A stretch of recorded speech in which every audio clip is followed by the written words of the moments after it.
ሞኖርጊያ አይደለም የሚሆነው። በነፃ አይደለም ያገኘኸው። የግድ ማመን የሚባል መስፈርት ወጥቶብሃል አንተ።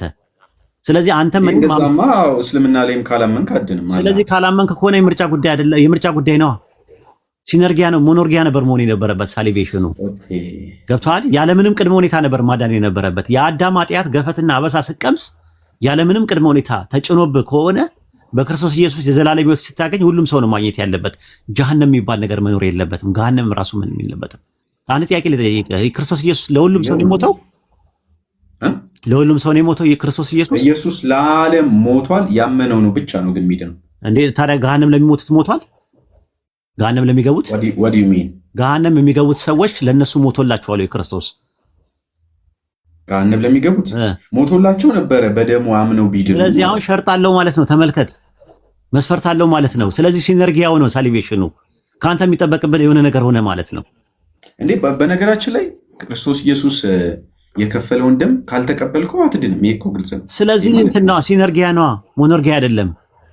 ቅድመ ሁኔታ አለው ማለት ነው። ካንተ የሚጠበቅብህ ነገር አለ ሳሊቬሽን። እንዴ ኦፍ ኮርስ። ምክንያቱም ለምሳሌ ወንጌል ሲሰብኩ ከሆነ ቱሊፕ የሚባለው ትምህርት ጠፋ።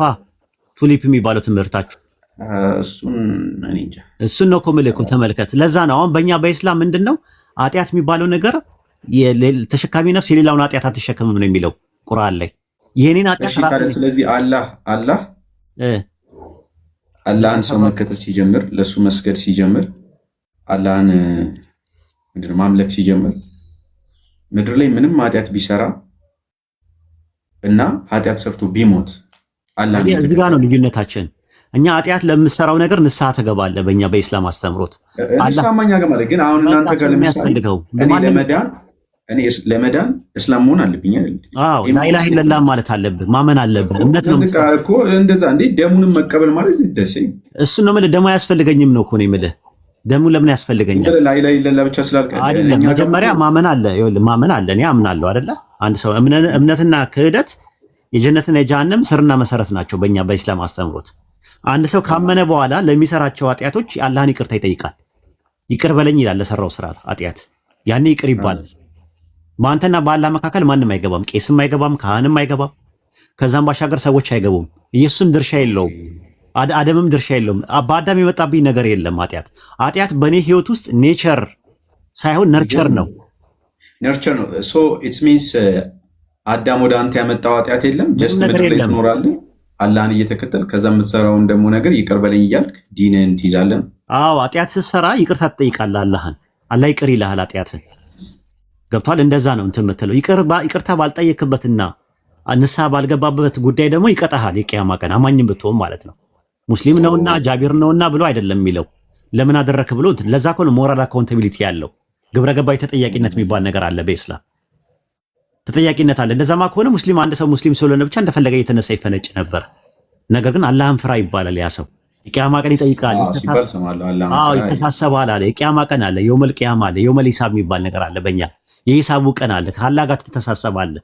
የሰው ሐቅ ከነካ፣ ሰውን ከበደልክ፣ ሰውን ከዞለምክ፣ በዙልም በበደል ከበደልክ የቂያማ ቀን ትጠየቃለህ ማለት ነው። ከተወለድክ ጀምሮ ያለውን የምትጠየቀው አይደለም። ንስሐ በገባባቸው ነገሮች አላህ አይጠይቅም።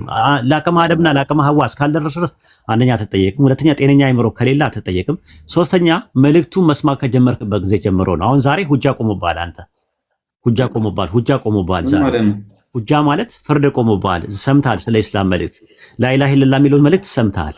ከዚህ በኋላ የሚበጀውን ከሚፋጀው ስለለየህ አንተ ኃላፊነት አለብህ። መልእክቱን ሳሰማ ከቀረስ ኤግዛምፕል ነው የምሰጥህ።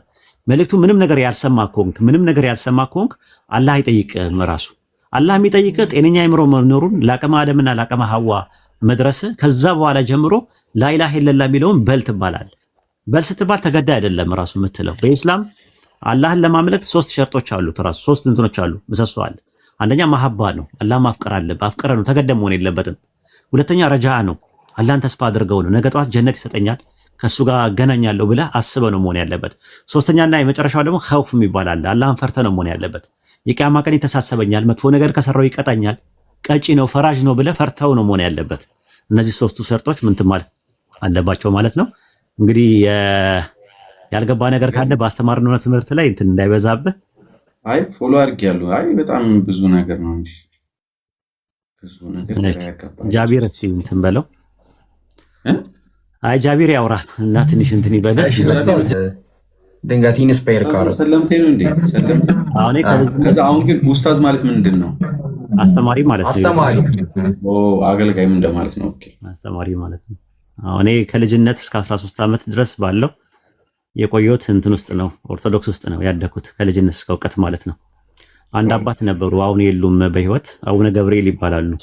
አሁን አሜሪካን ሀገር ይኖሩ ነበርና በልጅነቴ የ4 ዓመት ልጅ እያለሁ ነው ቤተክርስቲያን የሰርክ ጸሎት ላይ ወይም ደግሞ ምህላ ላይ አግኝተውኝ ለቤተ ክህነት ምንድነው ለቄሰ ገበዝ ለሚባሉ ድቁና ለሚያስተምሩ ሰው ይሰጡኝ ማለት ነው። ከዛ ከትምህርት ቤት ስንወጣ 10 ሰዓት ላይ ስንወጣ ዘልዬ የምወጣው እዛ ነው። እስከ 1 ሰዓት ድረስ እዛ ነው ቤተክርስቲያን ነው ያደኩት። ከዛ በኋላ ነው በ13 ዓመቴ አጋጣሚ ፕሮቴስታንት ውስጥ ሰሜን መሰረ ክርስቶስ ውስጥ የተቀላቀልኩት ማለት ነው። መሰረ ክርስቶስ ሰሜን መሰረ ክርስቶስ ታውቀዋለህ? አዲስ አበባ እዛ ነው የተቀላቀልኩት። ከዛ በኋላ ነው ፕሮቴስታንት ወደ እስልምና የመጣሁት ማለት ነው። እስልምና ራሴ ነው ቁርአን፣ ሐዲስ፣ ተፍሲርና ሲራ በእንግሊዝኛ ነበር ያን ያነበብኩት። አነበብኩኝ። ከዛ በኋላ ቁርአንን እኔ ስመጣ ዋና ታርጌት ያደረኩት የነበረው ቁርአንን ለጥልጫ አንብቤ በደንብ ሙስሊሞችን እንደበድባቸዋለሁ ብዬ ነበር የመጣሁት የነበረውና ተቃራኒውን እንዳገኘሁትና ያላህ ንግግር ሆኖ አገኘሁት። ቁርአን ሙሉ ለሙሉ ስታነበው ያላህ ንግግር ሰውኛ ዘይቤ የለውም። ባይብል ስቴሪዮታይፑ ስሪ ነው አይደለ? የአምላክ ንግግር አለበት፣ የነቢያት ንግግር አለበት፣ ከዛ ደግሞ የእንትን ንግግር አለበት፣ የሰዎች የታሪክ ጸሐፊዎች ንግግር አለበት። ቁርአን ሙሉ ለሙሉ ከሱረት ፋቲሃ እስከ ሱረት ናስ 114ቱን ሱራዎች ውስጥ ሪቪል ያደረገው አላህ ነው። አላህ ነው ተራኪው፣ ተናጋሪው እሱ ነው። የረሱል ሰለላሁ ዐለይሂ ወሰለም ድርሻ፣ የጅብሪል ድርሻ ሪሳላውን ማድረስ ብቻ ነው። አላህ ሲናገር በቁርአን ውስጥ አምልኮን በተመለከተ ሲናገር ፍሩኝ፣ አምልኩኝ፣ ተገዙኝ እያለ ይላል። ላኢላሃ ኢለላህ ይላል። ላኢላሃ ኢላ አና ይላል። ከኔ በቀር ሌላ አምላክ የለም አምልኩኝ እያለ ይናገራል። ብዙ ቦታ ላይ ተቆም ጸጋ ደግሞ ያደረገውን ነገር ሲናገር ደግሞ ጀአልና ፈአልና ኸለቅና አወሃይና እያለ ይናገራል። አደረግን፣ ሰራን፣ አጣቀምን፣ አወረድን፣ ገለጥን እያለ ይናገራል ማለት ነው። እና ራሱ ተናጋሪው የዓለማቱ ጌታ አላህ ነው። በመጀመሪያ መደብ እኔ እያለ ይናገራል። በመጀመሪያ መደብ ደግሞ የጸጋ ምዕራፍ ላይ ደግሞ አደረግን፣ ሰራን እያለ ይናገራል። በሁለተኛ መደብ ደግሞ እንዴት ዱዓ ማድረግ እንዳለብን ደግሞ አንተ እያለ ይናገራል። አንተ እያለ ይናገራል። በሶስተኛ መደብ ደግሞ ሁወ እርሱ እያለ እንዴት ዳዋ ማድረግ እንዳለብን ደግሞ ይነግረናል ማለት ነው። ስለዚህ ሙሉ ለሙሉ የአምላካችን የአላህ ንግግር ነው ቁርአን ማለት ነው። ያ ነው እኔ ሞር የማረከኝ ማለት ነው። ሱረት ፉሲላት ምዕራፍ 41 ቁጥር 41 ላይ አሸናፊ መጽሐፍ በመጣላቸው ጊዜ ይላል። ያሸንፋል። አሸናፊ መጽሐፍ እንደሆነ ተነግሯል። ከዛ ሳየው አሸነፈኝ። እኔ ብዙዎችን እያሸነፈ ነው እየቀረ ያለው ማለት ነው። እስቲ ኮሜንት ላይ ሁላችሁ አሸናፊ መጽሐፍ እያላችሁ ጻፉልኝ። ያጀማ አሸናፊ መጽሐፍ የሰዎችን ልብ መማረክ የሚችል ነው። መተው የተዋጉትን መተው እውነትን የፈለጉት ጥማት ያለባቸውን ሰዎች አላህ ሂዳ ይሰጣል። በሱረቱ አንከቡት ምዕራፍ 29 ቁጥር 69 ላይ በእኛ መንገድ የሚታገለውን ሰው መንገዳችንን እንመራዋለን ይላል። ስለዚህ አሸናፊ መጽሐፍ ነው። ሪሊ ያሸንፋል። የሰው ልብ መማረክ የሚችል ነው። ዋናው ነገር ቅንነት፣ በጎነት ኖሮት አንድ ሰው ሊዋጋ ከመጣ ተማርኮ ነው የሚቀረው። ይሄ ነው በጣም እንትን ነው የሚማረክ ነው። እኔ አንዳንዴ ባላወቅኩት ስሉላ ነበር ያኔ ምን ነው ሲያንቀለቅለኝ እዛ ሃይማኖት ውስጥ ገባው እል ነበር። መጀመሪያ እኮ ነው የምነግርህ መመርመር ስጀምር ምን ነው በቀረብኝ እስልምና አካባቢ ላይ ምን ነው በቃ ማለት እንዴ ሙስሊም ለሆን ምናምን ነገር ላለው እንደ በቀረብኝ ምንድነው በቀረብኝ ምን ለምን አይቀርብኝም? ማን አንቀልቅል ብሎ ነው ወደዚህ አመጣ? እንዴት እንደገባው ተራሱ አላውቅም። አሁን ማን ነው ቁርአን እንዳጠና ያደረገኝ ብዬ ስለ ራሴ ነኝ ሲያንቀለቅለኝ። የሆነ ሳለ ሙስሊሞች ባይብል ይጋጫል ምናምን ሲሉ ሰማው። አሃ እነዚህ ሰዎች አልኩና ቆይ ቁርአንን እኔም ገብቼ አጥንቼ በደንብ አጋጨውና አምታታውና በቃ አደናበራቸዋለሁ ብዬ መጣሁ። አልተሳካም በቃ። ከዛ በኋላ ግን የሆነ ሳለ ሙስሊም ለሆን ነው እንዴ አልኩኝ። ኧረ ምን ሼም ነው። ቤተሰቦቼ ምን ይሉኛል? ጎረቤቶቼ ምን ይሉኛል? አብሮ አደጎቼ ምን ይላሉ? ተጽዕኖ አልፈጠረብን? እሱ ነው በቃ ትፈራለህ ማለት ምንድን ነው የሚያንቀለቅል? ባላወቅኩት ባልሰማሁት ደግሞ መልእክቱን ሳሰማው ስቀር አትጠየቅም ምናምን ነገር ሲባል ሰማው። ወይኔ ምን አይነት ጉድ ውስጥ ነው የመጣሁት። እንዳልተወ ደግሞ አንዴ በቃ እሳት ነው እጄ ላይ እኮ ነው አልተወ ነገር በቃ የነብርን ጭራ ከያዙ ምንድን ነው ይባላል? ቴዲ ዳኒ የነብርን ጭራ አንዴ ከያዙ ብዙ ነው መዘዙ። ከለቀቀው ምንድን ነው የሚሆነው? ነብሩ ምን ይባላል? በቃ እንደዛ ስለምና እንደዛ ነው። አንዴ አትምጣበት አይለቅህም እድሜ ልክህን። በቃ አንዴ ጭራውን ከያዝከው እንትን ካለ በቃ እንትን ነው በቃ ያው ጀሃነም እንደሆነ ታውቀዋለህ። በቃ እያወቅ ሽርክ የሚባለው ነገር ይነገርሃል። ኩፍር የሚባለው ትምህርት ታውቀዋለህ። በቃ እንደዛ ነውና ማምለጫ መንገድ የለም። ወደኋላ የምታፈገፍበት ነገር የለም ራሱና ከዛ አንፃር ነው ብዙ ነው እንግዲህ ከብዙ በጥቂቱ በአንድ አረፍተ ነገር እንዳልኩ አሸናፊ መጽሐፍ ስለሆነ አሸንፎኝ ነው የመጣሁት። ይሄንን ነው የምልህ። ግን ተጽዕኖ አልፈጠረብህም ቤተሰቦች ጋር አንተ ጋር? ይፈሩኛል